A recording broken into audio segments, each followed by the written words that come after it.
Hello guys, welcome to our channel, and in this video I'm going to show you how to convert steps in Sweatcoin. In Sweatcoins, you will find the details about your steps according to the dates, and at the top right corner you will find balance. Simply click on it and here is the balance, the currently balance that you have in Sweatcoins.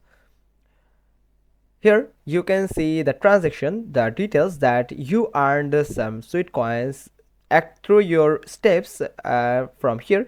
That means your steps is currently converting every day automatically into Sweatcoins. It's a fully automated process that your steps will convert to your Sweatcoins, and it will add it as soon as it converted in your Sweatcoins balance. And you can also find out the balance in your Sweat wallet. Whenever the Sweatcoin converted into your Sweat wallet, you will find in the total balance your Sweatcoins available in your Sweat wallet.